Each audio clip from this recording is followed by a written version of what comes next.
மக்கள் வணக்கம். இது கேளுங்கள் தரப்படும் நிகழ்ச்சிக்கு உங்களை அன்போடு வரவேற்கிறேன். நிகழ்ச்சியில நம்ம மாணவர்களோட கல்வியோட சேர்த்து அவங்களை மேலும் திறமைசாலிகளா மாற்றுறது அப்படின்றக்கான அடிப்படை விதிமுறைகளை நிச்சயமா நிகழ்ச்சியில பேச போறோம். இந்த நிகழ்ச்சியோட சிறப்பு விருந்தினரா சென்னை வீல்ஸ் பில்லபாங் அதுவும் இன்டர்நேஷனல் பள்ளிக்கூடத்தோடைய முதல்வர் திருமதி மீனாட்சி ரமேஷ் நம்ம கூட வந்திருக்காங்க. நிறைய நீங்களும் தாராளமா உங்களோட மாணவர்களோட கல்வியை பத்தி உங்களோட பிள்ளைகளோட கல்வியை பத்தி பல விஷயங்களை கேட்டு தெரிஞ்சுக்கலாம். என்னோட நிறைய கேள்விகள் இருக்கு, அவங்களை வரவேற்கலாம். வணக்கம். வணக்கம். வேல்ஸ் குழுமத்தின் சார்பாக மக்கள் தொலைக்காட்சி மற்றும் எல்லா அன்பார்ந்த நேயர்களுக்கும் என்னோட வணக்கம். நிச்சயமா உங்களை சந்திக்கிறது ரொம்பவே மகிழ்ச்சியா இருக்கு. எனக்கும் மகிழ்ச்சியா இருக்கு. ஏன்னா ஒரு மாணவரோட கல்வி அப்படின்றது அவங்க அடிப்படையில சரியா இருந்தா மட்டும்தான் எதிர்காலத்துக்கு அவங்களால நிறைய பயன்கள் கிடைக்கும். நிச்சயமா தெரியும். சரி, முதல்ல இந்த வேல்ஸ் பில்லபாங் இந்த பள்ளிக்கூடத்தை பத்தி, அதோட ஆரம்பம், அதோட நிறுவனர் பத்தி நிறைய விஷயம் சொல்லுங்களேன். இது ஒரு ஆரம்பம் பாத்தீங்கன்னா ரொம்ப ஒரு சுவாரஸ்யமான ஒரு சூழ்நிலையில தான் ஆரம்பிச்சது இந்த பள்ளி. இப்ப நம்ம ஒரு மரபு வழி கல்வி திட்டம்னு ஒரு பாடம் சொல்லி வாத்தியார் பாடம் சொல்றது பசங்க கேட்கறதுன்னு தான் படிச்சுட்டு வந்துட்டு இருக்கோம். இதுலயே ஒரு 10 வருஷம் முன்னாடியே ஒரு மாற்றம் கொண்டு வரணும் அப்படின்ற ஒரு எண்ணத்துலதான் இதை நிறுவினார். இதை நிறுவினவர் யாருன்னு பாத்தீங்கன்னா எல்லாருக்குமே தெரியும். பிரபலமான பழம்பெரு நகைச்சுவை நடிகர் ஐசரி வேலன் அப்படின்னு அவரோட மகன் டாக்டர் ஐஸ்வரி கே கணேஷ் தான் இதை 2004 ஒரு மாறுபட்ட ஒரு கல்வி அணுகுமுறையை கொண்டு வரணும் அப்படின்னு இந்த பில்லபாங்ன்ற பள்ளியை நிறுவனம் பண்ணாங்க. இதை கூட அவங்களோட திருமதி ஆர்த்தி கணேஷ் அவங்களும் ஊக்குவிச்சு ஒரு புதுவிதமா ஒரு கல்வியை கொடுக்கணும் குழந்தைகளுக்கு. நம்ம எப்பொழுதுமே வாத்தியார் சொன்னதுதான் கேட்கணும், பசங்க தலையாட்டிட்டு உட்கார்ந்து இருந்தா போதும், அந்த இது நிலை மாறி எல்லாருக்கும் ஒரு சுதந்திரம் இருக்கணும், ஒரு அங்கீகாரம் கிடைக்கணும். ஒரு குழந்தை கிளாஸ்ல உட்கார்ந்து இருந்தானா அவனுக்கும் ஒரு கேள்வி கேட்கும் திறனை வளர்க்கணும், அந்த திறமையை வளர்க்கணும் அப்படின்னு ஒரு புது மாதிரியான கல்வி திட்டத்தை கொண்டு வரணும்ன்ற ஆசையில தான் இது உருவாக்கினது. 2004 வேல்ஸ் பில்லபாங் அப்படின்னு ஸ்டார்ட் பண்ணினோம். இது வேல்ஸ் ஃபேமிலி அப்படின்னு நாங்க சொல்லுவோம். இது வேல்ஸ் டீம்டு யூனிவர்சிட்டியே நடத்துறாரு டாக்டர் ஐஸ்வரி கே கணேஷ். அதோட ஒரு யூனிட் தான் எங்களோட வேல்ஸ் பில்லபாங்கிற பள்ளி. அவர் ஒரு 6 பள்ளிகள் நிறைவேற்றிருக்காரு இப்ப சென்னையிலேயே. இதோட முதல் குறிக்கோள் என்னன்னா, ஒரு குழந்தை ஒரு பள்ளிக்குள்ள நுழைஞ்சானா ஒரு 1.5 வயசுல இருந்து நாங்க கொடுக்கறோம் பள்ளி திட்டம். இந்த கல்வி திட்டம் 1.5 வயசுல வந்தான்னா அவன் டாக்டரேட் பட்டம் வாங்கினா இந்த வேல்ஸ் யூனிவர்சிட்டில இருந்து வெளியில போகணும். வேற எங்கேயுமே போக வேண்டிய அவசியம் இல்லை. எல்லாம் ஒரே கொடைக்குள்ள அவனுக்கு கிடைக்கக்கூடிய ஒரு சந்தர்ப்பத்தை உருவாக்கணும்னு ரொம்ப ஒரு உத்வேகத்தோட ஒரு தொலைநோக்கு சிந்தனையோட அந்த ஒரு பார்வை ஒரு குறிக்கோளோட ஆரம்பிச்சு இன்னைக்கு ரொம்ப நல்லா போயிட்டு இருக்கு. அந்த கல்வி முறை அணுகுமுறையா இருக்கட்டும், இல்ல ஆசிரியர்கள் பயிற்சி முறையா இருக்கட்டும், எல்லாமே ரொம்ப நல்லா போயிட்டு இருக்கு. இது ஒரு எல்லாருமே ஒரு விரும்பி வரக்கூடிய பள்ளியா இருக்கு எங்களுக்கு. நிச்சயமா ஒரு நோக்கம் அப்படின்றது ரொம்ப அழகா ரொம்ப தெளிவா சொன்னீங்க. பொதுவாக ஒரு கல்வியில ஒரு மாற்றம் வேணும் அப்படின்னா 2004 நீங்க இந்த பள்ளிக்கூடத்தை ஆரம்பிச்சீங்க. முக்கியமா ஒரு சாதாரண ஒரு பள்ளிக்கூடத்துக்கும் ஒரு இன்டர்நேஷனல் வெளிநாட்டு தரத்திலையும் ஒரு கல்வி கொடுக்கறது சாதாரண விஷயம் கிடையாது. அதை நம்ம பள்ளிக்கூடம் செஞ்சுட்டு இருக்கீங்க. அந்த கல்வி முறையில என்னென்ன மாற்றங்கள் கொண்டு வந்தீங்க? இப்ப முதல்ல பாத்தீங்கன்னா ஒரு சின்ன ஒரு குழந்தை ஒரு கிளாஸ் ரூம்ல வருது, ஒரு ஆசிரியர் இருக்காங்க. ஒரு சின்ன கதவோ, நீங்க கதவுன்னு சொல்லலாம், திரைன்னு சொல்லலாம், இல்ல ஜன்னல்னு சொல்லலாம். எங்களோட அணுகுமுறையில ஒரு ஃப்ரெண்ட்லி என்வாயன்மெண்ட்டை கொடுக்கறது. குழந்தைய நான் புரிஞ்சுக்கணும், முதல்ல அந்த ஜன்னலோ திரையோ திறக்கணும். அதுக்கு உண்டான தகுதி எல்லாம் தான் ஆசிரியர்களுக்கு நாங்க சொல்லித்தரோம். இப்போ ஸ்கூலுங்கிறது செகண்ட் ஹோம். ஃபர்ஸ்ட் வீடு இருக்குன்னா இது செகண்ட் ஹோம். ஏன்னா நிறைய நேரம் ஸ்கூல்ல தான் செலவழிக்கிறாங்க. அப்படிங்கறதே நான் அந்த குழந்தைய நல்லா புரிஞ்சுட்டேன்னா அந்த குழந்தைய எப்படி எல்லாம் கொண்டு வரலாம்னா நல்ல ஒரு கிரியேட்டிவா, ரெஸ்பான்சிபிளா, எங்கேஜ்டா, ஒரு ரெஸ்பான்சிபிள் சிட்டிசனா கொண்டு வர முடியும். இந்த மாதிரி கிரியேட்டிவிட்டியை கொண்டு வரது, ஒரு ரெஸ்பான்சிபிள் சிட்டிசனா ஆக்குறது, இதெல்லாம் தான் முக்கியம். இந்த திறமையெல்லாம் உண்டு பண்ணக்கூடிய தகுதி எல்லாம் தான் எங்க பள்ளியில நாங்க கொடுக்கறோம். பல பாடத்திட்டங்கள்ல பல வழிமுறைகள்ல கொடுத்துட்டு வரோம். சோ இது இந்த திறமையும் வளர்த்துக்க உதவுறது. கடைசியில பாத்தீங்கன்னா இந்த போர்டு எக்ஸாம் வருது இல்ல, அதுல 100% மார்க் வாங்கறதுக்கும் நல்ல திறமைசாலிகளா ஆகிடுறாங்க பசங்க. சோ இந்த ஹோல்சம் டெவலப்மெண்ட் சொல்லுவோம், ஒரு முழுமையான வளர்ச்சி அப்படிம்போம். அது ஒரு இமோஷனல், பிசிக்கல், இன்டெலெக்சுவல், மாரல், இந்த மாதிரி எல்லா விதமான ஹெட், ஹார்ட், ஹேண்ட் மூணும் சேர்ந்து ஒரு உணர்ச்சி பூர்வமான ஒரு சிந்தனை, ஒரு அறிவுபூர்வமான ஒரு ஆக்கம், அப்புறம் ஸ்கில் பேஸ்ட்னு இந்த கைகளை யூஸ் பண்ணி பண்றது, இது அத்தனைக்கும் நாங்க வழிவகுத்திருக்கோம். 1.5 வயசுலயே எங்க ஸ்கூலுக்கு வரலாம், 12ஆம் கிளாஸ் வரைக்கும் படிக்கலாம். அதுக்கப்புறமும் அந்த பல்கலைக்கழகத்திலையும் சேர்ந்து படிக்கலாம் அப்படின்னு நிறைய விஷயங்கள் சொன்னீங்க. பொதுவாக ஒரு மாணவர் நம்ம பள்ளிக்கூடத்துக்குள்ள வராங்க அப்படின்னா எல்லா மாணவரும் ஒரே மாதிரி இருக்க மாட்டாங்க. சில பேருக்கு வந்து ஓவியம்ல திறமை இருக்கும், இல்ல தற்காப்பு கலையில அதிக ஆர்வம் இருக்கும், இல்ல குதிரை ஏற்றம் விளையாட்டுல ஆர்வம் இருக்கும். அவங்களுக்கு அந்த திறமை வரும்போது நீங்க எப்படி உங்களுக்கு கண்டுபிடிக்கிறீங்க, அவங்களுக்கு எப்படி தனியா பயிற்சி கொடுக்குறீங்க? அதுல இது வந்து நாங்க வந்து ஒரு மல்டிபிள் இன்டெலிஜென்ஸ்னு வச்சிருக்கோம். எல்லாருமே பேசக்கூடிய ஒரு வார்த்தை இது. இந்த இப்ப கல்வி திட்டத்துல மல்டிபிள் இன்டெலிஜென்ஸ் அப்படின்னு.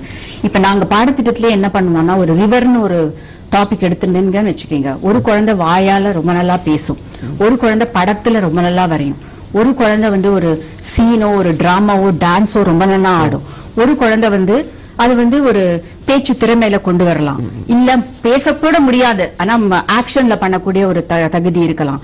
அது எப்படியோ இல்லைன்னா நியூஸ் கேதர் பண்ணி டிவி சேனல்ஸ் பார்க்கலாம், அந்த மாதிரி நாங்க ரிசர்ச் கொடுப்போம். இதெல்லாம் பண்ணி அதை வந்து தொகுத்து வழங்குறது ஒவ்வொருத்தரும் ஒரு முறையில பண்ணுவாங்க. இல்ல நீ எழுதிதான் ஆகணும், இந்த ரிவரை பத்தி இப்படிதான் எழுதணும் அப்படிலாம் கிடையாது. எங்களோட அந்த அசஸ்மெண்ட் சொல்லுவோம், அவங்க படிக்கிறாங்களா, எவ்வளவு தூரத்துக்கு முன்னேறி இருக்காங்க, இத பாக்குறது எல்லாமே எங்களோட சிஸ்டம்ல எல்லாமே மாறுபட்டு இருக்கும். இப்போ ஒரு பையன் ஒரு எக்ஸ்பெரிமெண்ட் பண்றான்னா அவனுக்கு வந்து மார்க் 20/20 அந்த ரிசல்ட் வச்சு கொடுக்க போறது இல்ல. அவனால இப்போ ஒரு கெமிஸ்ட்ரியில ஒரு பியூரட்டோ ஒரு பிப்பட்டோ வச்சு அந்த சொல்யூஷன் எடுக்கிறானா அவனால அதை கரெக்ட் லெவலுக்கு எடுக்க முடியலன்னா அவனுக்கு இன்னும் கொஞ்சம் பயிற்சி தேவைப்படுறது. அங்கேயே முடிஞ்சிருது எங்களோட அசஸ்மெண்ட். இதுக்கான ஒரு அரை மணி நேரம் பரீட்சை வச்சு அவனால அது ரிசல்ட் பார்த்து 0 போடக்கூடிய திட்டம் கிடையாது. அவனுக்கு ஊக்குவிக்கணும், அதை எப்படி பிடிக்கணும், அதை எப்படி வந்து எந்த அளவுக்கு அந்த எடுத்தாக்க சொல்யூஷனை உறிஞ்சினா அது வரும் அப்படிங்கிற மாதிரி. சோ அதே மாதிரி எடுத்தீங்கன்னா இப்போ ஹையர் கிரேட்ஸ்க்குலாம் கேன்சர் அப்படின்னு ஒரு டாபிக் வருதுன்னு வச்சுக்கோங்க பயாலஜில. இப்ப எங்க டாக்டர் ஐஸ்வரி கணேஷ் ஒரு பாலியேட்டிவ் கேர் சென்டர் நடத்துறாரு. இந்த terminal illness, death is ultimate thing, இதுக்கப்புறம் ஒண்ணுமே இல்ல அப்படிங்கிற மாதிரி நோயாளிகளுக்கு பாதுகாப்பு கொடுத்துட்டு இருக்காரு.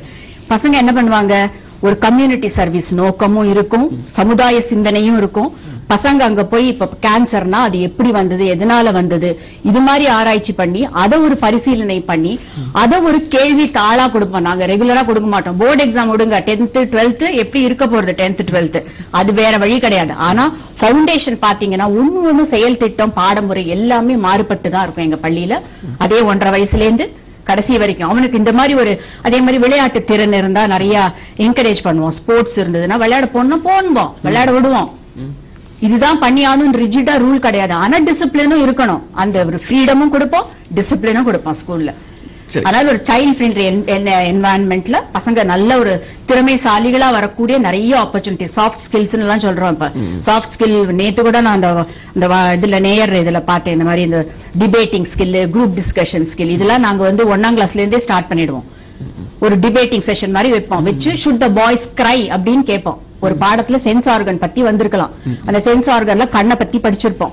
அதுல என்ன கேட்போம், ஷுட் த பாய்ஸ் கிரைன்னு ஒரு டிபேட்டிங் கொஸ்டின் கேட்போம். சோ அந்த திறன் எங்க இருந்து சின்ன வயசுல இருந்தே பேசக்கூடியது பேசும், குரூப் டிஸ்கஷன் பண்ணுவோம், எல்லா விதமான ஒரு திறமையும் கூடவே கொண்டு வந்துருவோம். இதுக்குன்னு தனியா சாஃப்ட் ஸ்கில் கிளாஸ்க்கு போக வேண்டாம். எங்க ஸ்கூல் பசங்கள் எல்லாமே பாத்தீங்கன்னா கடைசியில கான்பிடென்டா கிரியேட்டிவா கண்டிப்பா வரதான் நாங்க அனுபவபூர்வமா 10 வருஷமா பாத்துருக்கோம். சரி, தொடர்ந்து பேசலாம். ஒரு நேர் காத்துட்டு இருக்காங்க. மக்கள் வணக்கம். ஹலோ வணக்கம், பேர் சொல்லுங்க. கிருஷ்ணவேணி. சரி, சந்தேகங்கள் கேளுங்க கிருஷ்ணவேணி. ஒரு 1.5 வயசு குழந்தைக்கு நீங்க வந்து ஹலோ கிருஷ்ணவேணி சொல்லுங்கம்மா. 1.5 வயசு குழந்தைக்கு வந்து எஜுகேஷன் சொல்லி தரலாம்னு சொல்றீங்க. அது எனக்கு ஒரு 1 year 2 months பேபி இருக்கு. 1.5 வயசு குழந்தைக்கு நீங்க எந்த மாதிரி எஜுகேஷன் சொல்லி தருவீங்க? நீங்க பாடத்திட்டம்னு வரதே முதல்ல வந்து ஸ்டார்டிங்கே வந்து 5-6 வயசு தான் பாத்தீங்கன்னா ஐடியலா 1-2 எழுத வைக்கிறதே ஒரு குழந்தைக்கு. அதுக்கு முன்னாடி நாங்க அதை ஃபோர்ஸ் பண்ண மாட்டோம் படிக்க சொல்லி.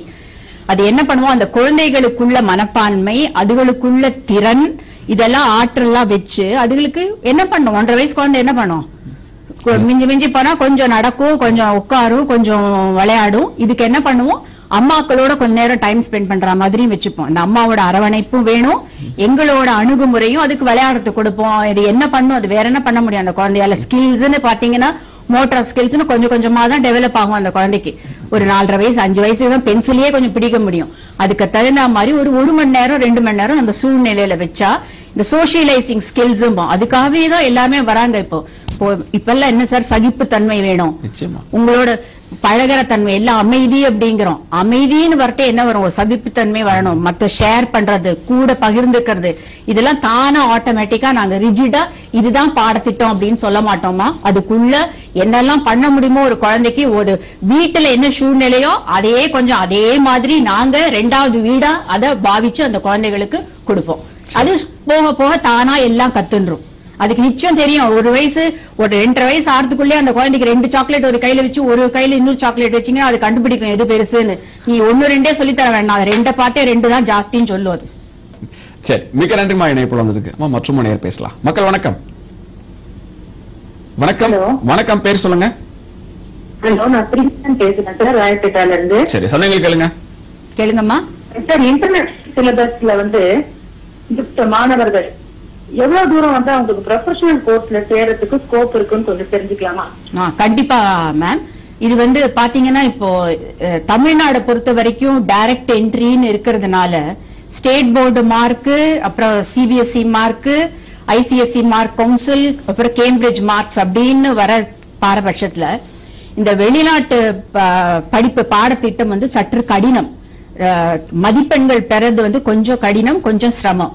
ஆனா அது எல்லாமே எப்படி இருக்கும்னு கேட்டீங்கன்னா, ஒரு பாடத்தை நல்லா கிரகிச்சு புரிஞ்சு அதை அப்ளை பண்ணி எழுதுற மாதிரியான கேள்விகள் தான் நிறைய வரும் திட்டத்துல பாத்தீங்கன்னா. சோ அந்த மாதிரி ஒரு சூழ்நிலையில இந்த காம்படிட்டிவ் எக்ஸாம்ஸ் எல்லாம் எழுதுறாங்க பாத்தீங்களா, அதெல்லாம் இந்த பசங்களுக்கு ரொம்ப சர்வசாதாரணமா எழுதிருவாங்க. ஆப்டிடியூட் டெஸ்ட், ஸ்கில் டெஸ்ட், அதெல்லாம் இந்த சர்வதேச பள்ளி பாடத்திட்டத்துல படிக்கிறவங்க கண்டிப்பா ரொம்ப நல்லா பண்ணிடுவாங்க. சோ அதுல அடிச்சுட்டு போயிடுவாங்க அவங்க. அந்த மாதிரி வாய்ப்புகள் வெளிநாட்டுல போய் படிக்கக்கூடிய வாய்ப்பு நிறைய இருக்கு. ஏன்னா இதெல்லாம் ரெகக்னிஷன் வெளிநாட்டுல எல்லா யூனிவர்சிட்டிலயும் கிடைக்கிறது. சோ அவங்க அதுக்கு தகுந்த மாதிரி ப்ரிப்பேர் பண்ணிட்டு போறவங்களும் இருக்காங்க. சரி, மிக்க நன்றிமா இணைப்பு வந்ததுக்கு. இப்ப நம்மளோட கல்வி அடிப்படை கல்வியை வேறு விதமா கொடுத்துட்டு இருக்கீங்க, எதிர்காலத்துக்கு என்ன அதுக்கேற்ற மாதிரி கொடுத்துட்டு இருக்கீங்க. இப்ப இந்த பயிற்சிகள் எல்லாமே அவங்களோட எதிர்காலத்துல எந்த அளவுக்கு முக்கியத்துவமா இருக்கும்னு நினைக்கிறீங்க? எந்த மாதிரி பயிற்சி கேட்குறீங்க? இப்ப நீங்க கொடுத்துட்டு இருக்கீங்க, உங்களோட கல்வி முறைகள் அவங்களோட எதிர்கால வாழ்க்கை முறைக்கு எந்த அளவுக்கு பயன்படும் நினைக்கிறீங்க? ஆமா, இப்ப நீங்க ஐடி இண்டஸ்ட்ரியே எடுத்துட்டு போனீங்கன்னா வச்சுக்கோங்க, எல்லாம் ஒரு டார்கெட், எல்லாமே ஒரு இமோஷனல் இன்டெலிஜென்ஸ் அப்படின்னு ஒரு கோஷன்ட் இருக்கு. நான் சொன்னது முழு அளவான பாடத்திட்டத்துல அந்த இமோஷனல் இன்டெலிஜென்ஸ்ல ஸ்ட்ரெஸ் லெவல் அப்படிங்கிறோம். இப்ப என்ன இண்டஸ்ட்ரி எடுத்துட்டாலும் கடைசியில பாத்தீங்கன்னா டார்கெட், அதை எப்படி பேலன்ஸ் பண்றது, அதை எப்படி அச்சீவ் பண்றது, எப்படி பிரையாரிட்டைஸ் பண்றது, எப்படி பிளான் பண்றது, எப்படி ஆர்கனைஸ் பண்றது, இது எல்லாமே அவங்களுக்கு ஓரளவு நாங்க 12ஆம் கிளாஸ் வரத்தை கொடுத்துருவோம். மீதி எல்லாம் எங்க யூனிவர்சிட்டியே இருக்குல்ல, வேல்ஸ் யூனிவர்சிட்டியில, அதுல சாஃப்ட் ஸ்கில்ஸ்ல நிறைய துறை இருக்கு. யூனிவர்சிட்டியில ஒரு 15 இன்ஸ்டிடியூஷன்ஸ் போல எங்களுக்கு இருக்கு. மேரிடைம் இருக்கு, டென்டல் காலேஜ் இருக்கு, நர்சிங் இருக்கு, பிசியோதெரப்பி இருக்கு, டீச்சர் ட்ரைனிங் இன்ஸ்டிடியூட் இருக்கு. சோ அந்த மாதிரி அவங்க அந்த சூழ்நிலையில அதுக்கு தகுந்த மாதிரி நாங்க லிங்க் வச்சிருக்கோம். இதுல இருந்து வரவங்க இப்படி இதுல கொஞ்சம் நிறைய ஷைன் பண்ண முடியும் அந்த மாதிரி. இப்ப நம்மளோட பள்ளிக்கூடத்துல படிக்கிறவங்களுக்கும் சரி, இல்ல நம்மளோட பல்கலைக்கழகத்தை படிக்கும் சரி, மற்ற இடத்துல போய் திரும்ப புதுசு இடத்துல படிக்கிறாங்க அப்படின்னா அவங்களுக்கு எந்த அளவுக்கு முன்னிலை இருக்கும்னு நினைக்கிறீங்க நம்மளோட சான்றிதழ்கள் மூலமா? அது நிச்சயமா இருக்கு. ஒரு ஸ்டேட்மெண்ட் ஆஃப் பர்பஸ் பாத்தீங்கன்னா, இப்ப 12ஆம் கிளாஸ் வகுப்பு தேர்ச்சி பெற்று நிறைய பசங்க வெளிநாட்டுல ரிசல்ட் வரதுக்கு முன்னாடியே வாங்கிடுறாங்க. ஏன்னு கேட்டீங்கன்னா, அவங்களுக்கு அந்த எழுத்து திறமையும் கூடுறது, கிரியேட்டிவிட்டின்னு சொல்றோம்ல, அது ஓரளவு நல்லா வளர்த்துக்கிறாங்க. எதுக்காக நான் படிக்க போறேன் ஒரு திட்டத்தை, அந்த பாடத்திட்டத்தை நான் ஏன் தேர்ந்தெடுக்கிறேன், இந்த மாதிரி எழுதியே சீட் வாங்கிடுறாங்க. நீங்க உட்காந்து பிசிக்ஸ், கெமிஸ்ட்ரி, ஆப்டிடியூட் டெஸ்ட் மாதிரி எல்லாம் எழுத வேண்டாம். அது ஸ்டேட்மெண்ட் ஆஃப் பர்பஸ், ஏன் எடுத்துட்டு இருக்கேன், அந்த மாதிரி எல்லாம் எக்ஸல் பண்ணிடுறாங்க. பிளஸ் அவங்களோட எக்ஸ்ட்ரா கரிக்குலர் ஆக்டிவிட்டிஸ் இதெல்லாம் நிச்சயம் அவங்களுக்கு ஹெல்ப் பண்றது. நிறைய பேர் இப்போ அப்ராட் செட்டில் ஆயிட்டாங்க எங்க ஸ்கூல்ல இருந்து போனவங்க. சரி, தொடர்ந்து பேசலாம். நிறைய இருக்காங்க. மக்கள் வணக்கம். வணக்கம், பேர் சொல்லுங்க. வணக்கம். வணக்கம். சரி, சந்தேகங்கள் கேளுங்க. சார், என்னோட பையன் கேளுங்க. 5ஆம் வகுப்பு படிச்சு முடிச்சுங்க, 7ஆம் முடிச்சுட்டாங்க. 6ஆம் வகுப்பு சேர்க்கணும். அவங்க ஸ்கூல் அந்த பள்ளி ஒரு வில்லேஜ் ஸ்கூல்ல சேர்க்கலாம். என்னென்ன டாக்குமெண்ட்ஸ் வேணும், எது எவ்வளவு செலவாகும் அப்படின்னு தெரியுங்க. சரி, இல்ல இவங்க 5ஆம் படிச்சு முடிச்சிட்டாங்க. இப்ப 6ஆம் வகுப்பு வேற பள்ளிக்கூடத்தில் சேர்க்கணுமா, அது நம்ம பள்ளிக்கூடத்தில் சேர்க்க முடியுமா, அதுக்கு என்னென்ன சான்றிதழ்கள் கொண்டு வரணும், அப்புறம் எவ்வளவு செலவாகும் கேட்கறாங்க. இப்போ இது வெளிநாட்டு கல்வி திட்டம் அப்படிங்கறதுனால நாங்க அவங்களுக்கு ஓரளவு ஒரு மணி ஒரு இது மாதிரி கொடுக்கணும். நாங்க சப்ஸ்கிரிப்ஷன் மாதிரி கட்டணும் வெளிநாட்டு இதுக்கு. அதுக்கு தகுந்த செலவு ஆகும் எங்களுக்கு கரிக்குலம் கொடுக்கறதுனால. ரெண்டாவது ஒரு உள்ள நுழையறதே ஒரு என்ட்ரி டெஸ்ட் மாதிரி வைப்போம். ஸ்கில் அப்படின்னு ஜெனரல் ஸ்கில்ஸ் மாத்திரம் டெஸ்ட் பண்ணுவோம். அதை பேஸ் பண்ணி மீதிய பசங்க எப்ப வேணா சேரலாம். ஆனா இடம் இருக்கணும், சீட் இருக்கணும். ஸ்கூல்ல ஒரு கிளாஸ்ல 25 பேர் தான், அதுக்கு மேல கிடையாது. அதுக்கு எடுத்துக்கிறது இல்லை. எங்க பள்ளியை பொறுத்த வரைக்கும் சொல்றேன். இப்ப வேல்ஸ்ல பாத்தீங்கன்னா சிபிஎஸ்இ கரிக்குலமும் இருக்கு. எங்களோட வேல்ஸ் இதுல குழுமத்துல சிபிஎஸ்இ இருக்கு, சிபிஎஸ்இ இன்டர்நேஷனல் கரிக்குலம் இருக்கு, ஐசிஎஸ்இ இருக்கு, இந்த கேம்பிரிட்ஜ் கரிக்குலம் எங்களோட வெளிநாட்டு கரிக்குலம் இருக்கு. இந்த வெளிநாட்டு கரிக்குலம்க்கு அதுக்கு உண்டானதான கட்டணத்தை செலுத்த வேண்டியதுனால நாங்க அதுக்கு கூட கட்டணம் வாங்க. சரி, மிக்க நன்றி. இணைப்பு வந்தது. இப்ப இந்த அடிப்படை நுழைவுத் தேர்வுன்னு சொன்னீங்க. இப்ப 6ஆம் வகுப்புக்கு நுழைவுத்துறைன்னு சொல்லிட்டீங்க. இப்ப இதே தானா ஒவ்வொரு வகுப்புக்குமா இல்ல ஒரே நுழைவுத் தேர்வு தானா? ஒன்னொன்றுக்கும் ஒரு ஸ்கில்னு இருக்கும் இல்ல. இப்ப 6ஆம் கிளாஸ்க்கு வரதே எனக்கு இதெல்லாம் தெரிஞ்சிருக்கணும், இந்த ஒரு பிராக்ஷன் தெரியணும், மல்டிபிளிகேஷன் தெரியணும் அப்படின்னு இருக்கு இல்லையா. ஒரு நுழையறதே எனக்கு இதெல்லாம் தகுதி இருக்கணும், வெளியில வரதே நான் இதெல்லாம் பெற்றிருக்கணும் இந்த தகுதியெல்லாம். சோ அந்த மாதிரி ஒரு நுழைவு தகுதிகளை பேஸ் பண்ணி தான் ஒரு கொஸ்டினை வைப்போம். ஆனா இதை பேஸ் பண்ணி நாங்க சில சமயம் இடம் இருந்தா இல்லன்னு சொல்ல மாட்டோம். சப்போர்ட் ப்ரோக்ராம் மாதிரி கொடுத்து அந்த குழந்தைய கிளாஸ் லெவலுக்கு கொண்டு வந்துரும். சரி, பொது ஒரு பள்ளிக்கூடத்துல போய் நீங்க சொன்னீங்க பள்ளிக்கூடம் அப்படின்றது 2வது வீடு அப்படின்னு சொன்னீங்க. அப்ப அதோட கட்டமைப்பு அப்படின்றது ஒவ்வொரு பெற்றோரும் வந்து ரொம்ப முக்கியமா கருதுவாங்க. நம்ம பள்ளிக்கூடத்தோட கட்டமைப்பு பில்லபாங்க பள்ளியை பொறுத்த வரைக்கும் நீலாங்கரையில இந்த 1.5 வயசுல இருந்து 2ஆம் கிளாஸ் வரைக்கும் இருக்கு. அதே மாதிரி ஈஞ்சம் பக்கத்துல 3ஆம் கிளாஸ்ல இருந்து 12ஆம் கிளாஸ் வரைக்கும் இருக்கு. எல்லா அமைப்பும் இருக்கு. Football court, basketball court, swimming, Olympic size lap size swimming pool இருக்கு. அப்புறம் பெரிய மைதானம், விளையாட்டு மைதானம். இதை தவிர ஆடியோ விஷுவல் ரூம், டெக்னாலஜி கொண்டு வரணும் படிப்புல, அதுவும் வேணும், டீச்சரும் வேணும். சோ அதுக்கு உண்டான எங்களுக்கு தியேட்டர், டெக்னாலஜி எல்லாமே, எல்லா வசதிகளும், ஏர் கண்டிஷன் ரூம், அதையும் சொல்றேன். இது ஒரு விதமான ஸ்கூல் எங்க டாக்டர் கணேஷ் நடத்துறது. இன்னொரு பள்ளி கொஞ்சம் சிபிஎஸ்இ ஸ்கூலு, அது வந்து எப்போதும் ஆர்டினரியா நடக்கிற மாதிரியான சிபிஎஸ்இ ஸ்கூல். எல்லா வசதியும் உண்டு இதுல. சரி, தொடர்ந்து பேசலாம். ஒரு நேயர் இருக்காங்க. மக்கள் வணக்கம். ஹலோ வணக்கம், பேர் சொல்லுங்க. ஹலோ, ரத்தி தேவி பாலவாக்கத்துல இருந்து பேசுறேன். சரி, சந்தங்கள் கேளுங்க. எனக்கு ஒரு கேள்வி இருக்கு. சர்வதேச பள்ளிகளுக்கும் சாதாரண பள்ளிகளுக்கும் இருக்கும் வேறுபாட்டை சொல்ல முடியுமா மேடம் உங்களால? ரத்தி தேவி மேடம், இந்த சர்வதேச பள்ளி அப்படிங்கிறோம். இந்த சர்வதேச பள்ளி அப்படிங்கறதையே பாத்தீங்கன்னா இந்த பாடத்திட்டம் இது வந்து தனித்தனியா இருக்காது. பிசிக்ஸ் தனியா, கெமிஸ்ட்ரி தனியா அப்படி இருக்காது. இப்படி பாத்தீங்கன்னா அதுல வந்து ஒரு ஆக்ஷன், ஒரு சர்வீஸ், ஒரு ப்ராஜெக்ட், இந்த மாதிரி ஒரு அமைப்புல சுயமா படிக்கக்கூடிய ஒரு நிலைமையும் உருவாக்கணும். நாங்க பையன் வந்து தானா படிக்கணும், அந்த ரெஸ்பான்சிபிலிட்டி உண்டு, கிரியேட்டிவிட்டி உண்டு. இந்த அப்ளிகேஷன் ஓரியன்டட் டெஸ்டிங் அப்படிம்போம். இந்த அப்ளிகேஷன் ஓரியன்டட் டெஸ்டிங் வந்து புரிஞ்சு படிச்சாதான் அந்த கேள்வியை எழுத முடியும் நம்மளால. இது வந்து சர்வதேச பள்ளியில, சர்வதேச பாடத்திட்டம் கொடுக்கிற பள்ளியில சொல்றேன். இப்ப எல்லா ஸ்கூலும் பாத்தீங்கன்னா சர்வதேச பள்ளி தான் போடுறாங்க. அதுல சர்வதேச பள்ளியில அது கிடையாது. என்ன சின்ன ஸ்கூல் எடுத்தாலும் இன்டர்நேஷனல் ஸ்கூல் போட்டுறாங்க, அது இல்ல. ஆனா அந்த பாடத்திட்டத்துல அந்த கேள்வியோட அணுகுமுறைய எப்படி பண்ணணுங்கிறதுக்கே நாங்க ஆசிரியர்களுக்கு பயிற்சி தரோம் எங்க ஸ்கூல்ல. அது அணுகுமுறையே வித்தியாசமான அணுகுமுறை. சரி, மிக்க நன்றி இணைப்பு வந்ததுக்கு. நிச்சயமா இந்த சர்வதேசம் அப்படின்னாலும் சரி, இல்ல சாதாரண பள்ளிக்கூடம் சரி, மாணவர்களோட திறனை மேம்படுத்துறது தான் ஒவ்வொரு பள்ளிக்கூடம் முயற்சி எடுத்திருக்கு. அதுவும் சர்வதேச தரத்துல பள்ளிக்கூடம் கல்வியை கொடுக்கும் போது அவங்களோட திறன் வந்து இன்னும் அதிகமா போயிட்டு இருக்கு நீங்க சொல்றீங்க. நிச்சயமா இந்த சர்வதேசம் தரத்துல நம்ம பள்ளி கல்வி கொடுத்துட்டு இருக்கோம். அந்த ஆசிரியர்களோட திறன் வந்து எந்த அளவுக்கு இருக்குன்னு சொல்லுங்க. அதுவும் பாத்தீங்கன்னா எங்களுக்கு கேம்பிரிட்ஜ் ட்ரைனிங் அப்படின்னு ஒரு சென்டர் இருக்கு. இதுல வந்து ஒரு ஆசிரியருக்கு பொதுவாக ஒரு பாடத்திட்டத்தை எப்படி செயல்படுத்தணும் கிளாஸ் ரூம்ல அப்படின்னு சொல்லி கொடுக்கிறோம். இப்ப ஏதாவது ஒரு சின்ன, இப்ப நான் இந்த பாடத்திட்டத்துல சொல்றேன், இப்ப வீட்டிலேயே ஒரு அம்மா இருக்காங்க, அந்த அம்மாக்கு இந்த பாடத்திட்டத்துல சேரணும்னு ஆசை இருக்குன்னு வச்சுக்கோங்க. எப்படி வந்து ஒரு நல்ல கப்பு டீ போடலாம் அப்படிங்கறதுக்கே நாங்க பாடம் சொல்லி தருவோம். அதுக்கும் ஒரு அமைப்பு, ஒரு வடிவமைப்பு, அதை எப்படி எடுக்கணும், அதை எப்படி வந்து அசஸ் பண்றது, தீர்மானிக்கிறது, இது சரியா தவறா அப்படின்னு தீர்மானிக்கிறது. இந்த மாதிரி ஜெனரிக்கா நாங்க ட்ரைனிங் வந்து கடந்த 7 வருஷமா டீச்சர்ஸ்க்கு இந்த சர்வதேச பாடத்திட்டத்தை, அதுக்குன்னு இல்ல மற்ற ஆசிரியர்களும் வராங்க, எல்லாரும் சேர்றாங்க. அதனால எங்க பள்ளியை பொறுத்த வரைக்கும் இந்த பாடத்திட்டத்தோட அணுகுமுறையே வித்தியாசமா இருக்கும். அது வந்து இந்த குழந்தைக்கு பாடிதான் சொல்லி தரணும்னா பாடி சொல்லி தருவாங்க. அது ஓரளவுக்கு நடக்கும், 6ஆம் கிளாஸ் 7ஆம் கிளாஸ் வரைக்கும் நடக்கும். அதுக்குள்ள அந்த பையன் தேடிடுவான், அந்த சப்ஜெக்ட்ல இன்ட்ரெஸ்ட் வந்துடும், அவனும் தேடிடுவான், படிச்சிருவான், அப்படி முன்னுக்கு வந்துருவான். கடைசியில என்ன வாக்கணும், எங்க ஸ்கூலை பொறுத்த வரைக்கும் 100க்கு 100 வாங்கணும். அது எல்லாராலையும் 100க்கு 100 வாங்க முடியுமா? வாங்க முடியாது. ஒரு பூ ஒரு மாதிரி, ஒன்னொன்னு ஒரு மாதிரி, ஒரு நேரத்துக்கு மலரும், ஒண்ணுத்துக்கு ஒரு மனம், ஒண்ணுத்துக்கு ஒரு நிறம், ஒண்ணுத்துக்கு ஒரு சுகந்தம், ஒரு வாசனை. அதை அப்படியே அக்செப்ட் பண்ணிக்கணும். என்னோட ஒரே ஆசை வந்து இந்த பெற்றோர்கள்லாம் குழந்தைகள நன்னா புரிஞ்சுக்கணும். என்னோட குழந்தையால இதுதான் முடியும், மத்ததுல திறமைசாலிகளா இருக்காங்க, அதை ஊக்குவிக்கணும். அதுக்கு நாங்க நிறைய சப்போர்ட் பண்றோம். மத்தது ஊக்குவிங்க, படிங்க, எல்லாத்தையும் படிச்சு முன்னேறி வாங்க. எல்லாத்தையும் படிச்சு வந்தானா அப்புறம் 100க்கு 100 ஒண்ணுதான் எப்ப எத்தனை நாள் சர்டிபிகேட் வரும். ஆனா அதுவும் தேவைப்படுறது, எல்லாராலையும் வாங்க முடியாது. ஆனா ஓரளவு நல்ல திறமைசாலிகளாகவும் ஆக முடியும், படிப்பும் தெரியும், பாடங்களையும் புரிஞ்சுக்கலாம், வெளி நடப்பு, உலக விஷயம் எல்லாமே இப்ப பாத்தீங்கன்னா நெட் ஒரு டச் ஆஃப் த பட்டன்ல உங்களுக்கு எல்லாமே கிடைச்சிடுறது. அதை எப்படி செயல்படுத்தணும், அதை எப்படி யூஸ் பண்ணணும் அப்படிங்கறதுதான் எங்களோட மெயின் குறிக்கோள். அதை நாங்க சேனலைஸ் பண்ணி பசங்களுக்கு ரொம்ப திறம்பட சொல்லித்தரோம். நிச்சயம் எங்க பசங்க எல்லாம் out spoken, very confident, very creative. அப்படி எடுத்தாங்கன்னா அப்படி சரளமா பேசுவாங்க. எங்களுக்கு அந்த கான்பிடன்ஸ் தான் வேணும், அந்த தன்னம்பிக்கை வேணும். தன்னம்பிக்கை இருந்தா 100க்கு 100 தானா வரும். அந்த இன்டெலிஜென்ஸ், திறமை, ஸ்கில் ஓரியன்டட்ங்கிறோம். அந்த ஸ்கில்ஸ் எல்லாமே டெவலப் ஆயிடும். அப்புறம் என்ன சார் இருக்கு லைஃப்ல, எதை வேணா சாதிச்சுட்டு போயிட்டே இருக்கலாம். நிச்சயமா.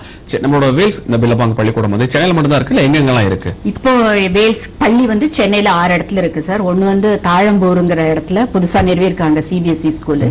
அப்புறம் பல்லாவரத்துல ஒரு சிபிஎஸ்இ ஸ்கூல் 16 வருஷமா நடந்துட்டு இருக்கு, 4000 பசங்களோட.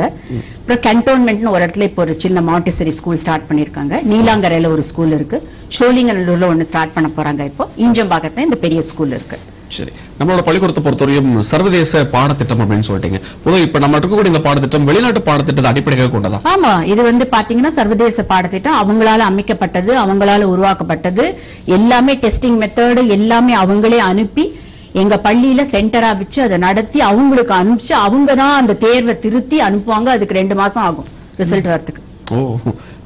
எங்களோட அணுகுமுறையா எல்லாம் அவங்க பாடத்திட்டம் தான். செயல்முறை எல்லாமே வெபினார்னு வைப்போம், பசங்களுக்கே வெபினார் கொடுப்போம். வெப்ல பேசலாம், நீங்க ஸ்கைப்ல பேசலாம், நீங்க மத்த ஸ்கூலோட பார்ட்டிசிபேட் பண்ணி இன்டராக்ட் பண்ணி ஒரு ப்ராஜெக்டே வருஷம் முழுக்க பண்ணி ஸ்கூல் அவார்ட்லாம் வாங்கியிருக்காங்க. அது மாதிரி தொடர்ந்து நடக்கக்கூடிய ஒரு பாணி பள்ளியில. இதெல்லாம் தான் சர்வதேச பாடத்திட்டத்துல. இப்ப ரத்தி மேடம்னு ஒருத்தர் கேட்டாங்க என்ன வித்தியாசம் அப்படின்னு. சோ இந்த மாதிரி ஒரு இன்ஃப்ராஸ்ட்ரக்சர் இருக்கு, ஃபெசிலிட்டி இருக்கு. அதனால வந்து இங்க உட்கார்ந்துட்டே நீங்க வந்து இப்போ மக்கள் நேர் விருப்பம் பண்ற மாதிரி அங்க பண்ணலாம். அந்த சான் பிரான்சிஸ்கோலயும் அங்கேயோ இணையதளம் வழியா பேச முடியும். இப்பதான் இருக்கு, அந்த அது ஸ்கூல்லயே நடக்கிறது, எங்களுக்கு நடைமுறையிலேயே நடந்துட்டு இருக்கு. சரி, தொடர்ந்து பேசலாம். ஒரு நேயர் இருக்காங்க. மக்கள் வணக்கம். வணக்கம், யார் பேசுறீங்க? உமா பேசுறீங்க. சரி, சந்தேகங்கள் கேளுங்க.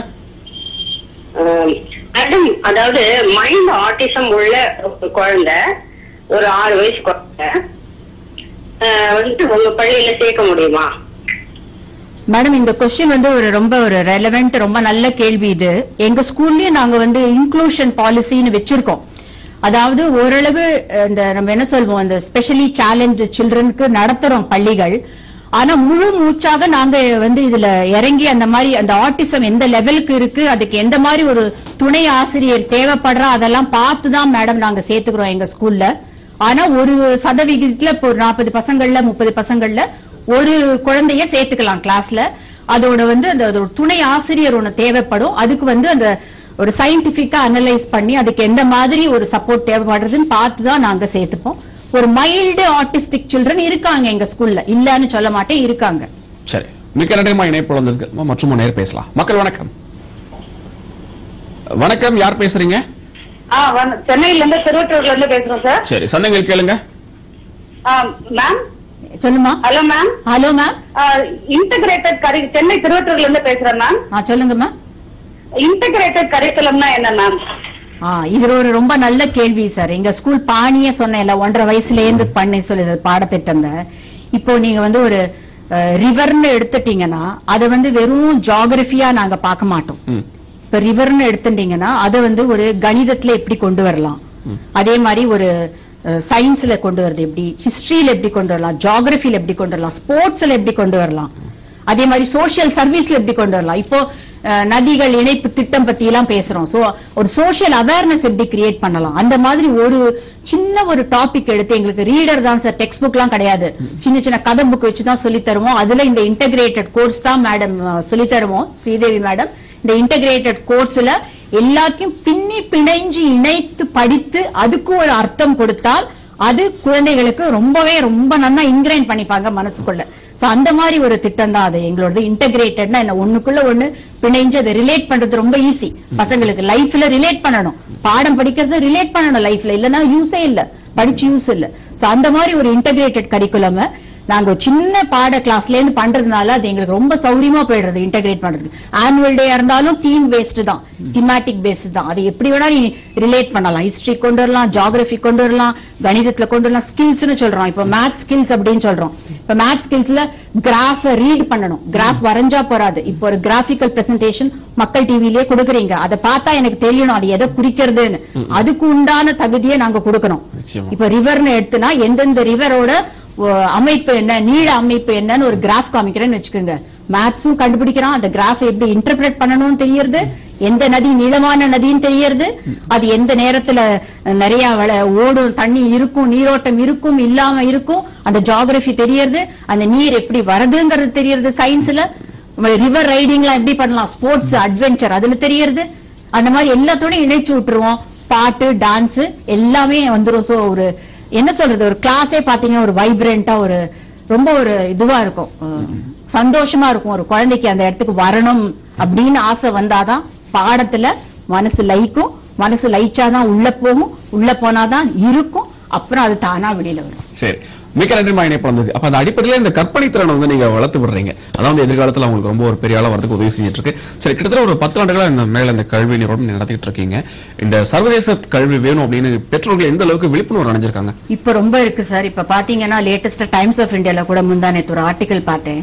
இப்ப பாத்தீங்கன்னா எங்களோட கேம்பிரிட்ஜ் இன்டர்நேஷனல் எக்ஸாமினேஷன்ஸ் அப்படின்னு கேம்பிரிட்ஜ் கரிக்குலம் போடுது. இப்ப பாத்தீங்கன்னா சுமாரா ஒரு 208 பள்ளி இருக்கு இந்தியால.